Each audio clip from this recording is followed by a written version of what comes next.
was 2022. I had my version of the Dark Night of the Soul. Tarantino has this interview that he's done a couple of times, and he's talked about it.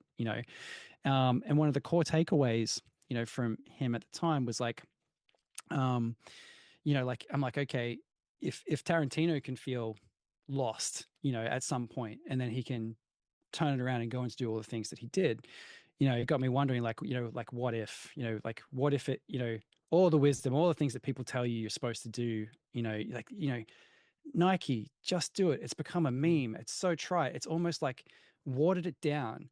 But the question I kept coming back to, because I felt deeply that I was supposed to do more than be like a programmer at a corporate company and take home a certain number of figures, there were things that I wanted to do. And that led me to my version of a Dark Night of the Soul, where I'm on a train on the way back from Tugra. Life's good, on paper, right? I'm respected at the company, golden boy there. The money's good. If I never left, I'd still be there. My wife's happy. I've got 2 kids, they're happy, healthy. And I felt guilty, honestly, at the time, because I'm like, there are people in this world who are doing it really tough. I genuinely don't deserve to be sitting on a train, well fed, with plenty of money in the bank, upset, with or feeling depressed, and so it was that moment where I'm like sitting there going, okay, what's going on? Like, why? What? And the reality was that I was lying to myself and lying to everyone around me. I'd turn up to work, put on the facade, smile, do the job. It's what you do, right? Yeah. And for me, it was like I couldn't lie anymore.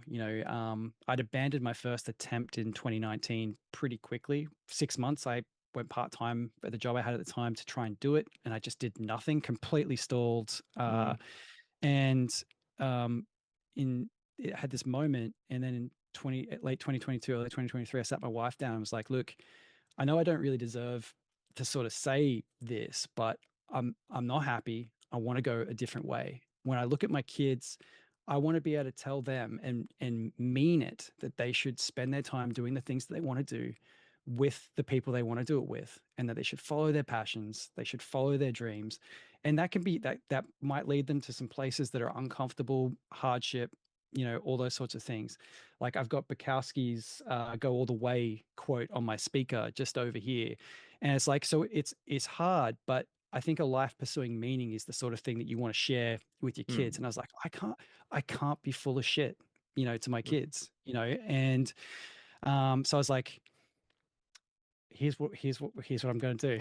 It's like, okay, my pitch at the time was, okay, I've got a clear vision of how I want to spend my days, right? So the genesis of TKFY, the kids from yesterday, and the things that were the products we're making, the people we're trying to find, and all that sort of stuff, is rooted in essentially one idea, which is, how can people, or how can I spend the rest of my life having the perfect day every day?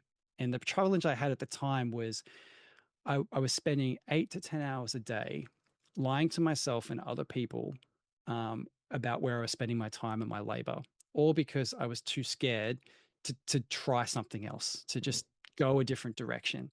And that sort of became, sort of that was the dark night. So that's the moment where it's like, okay, I know I tried before. I'm not the same person in 2022, 2023 that I am in 2019. I've grown.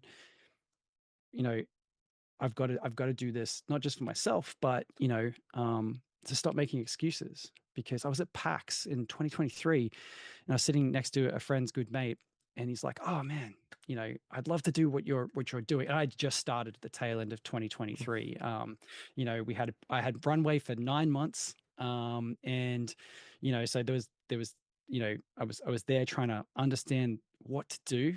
And he's like, "Oh, I'd love to do it, but I have kids, so I just can't." And in that moment, like, there was a sense of like, well, I flipped it, and we talked about it in real time. I was like, well, no, you have kids, so you must, that's one of the core things. So, essentially, the kids from yesterday is an indie games and fiction studio by design. And you know, I don't know if you guys have done the math on your life. I was very inspired by an essay on the weeks of your life by I can't remember his name, but he does the Wait But Why blog. And, if I'm healthy and lucky, it's, you know, 10 to 15 projects if they take 3 to 5 years. And, before, you head off into the sunset, whatever happens next. And, I wanted to build a company that I wanted to work for that could achieve the objective that I talked about earlier, which was live the perfect day every day. Where, what if we had a company that was private, that had the right incentives, that would ultimately be the best place for creatives to come, make things and grow into whatever their next steps are as well.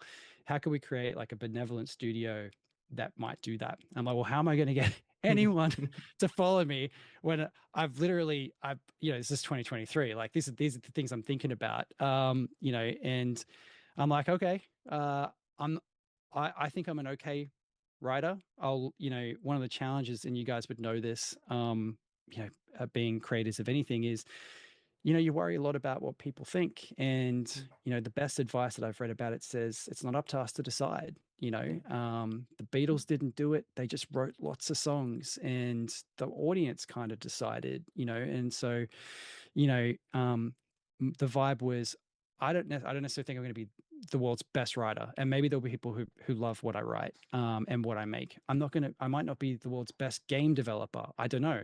Things we'll see, but there's a creative confidence that I want to explore.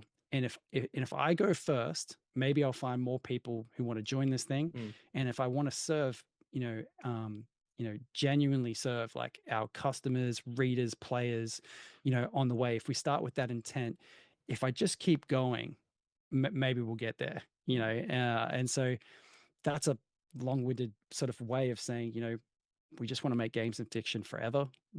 I personally think, that retirement is a fad, and it defers people living their life until later. Yeah. I think they should live it now.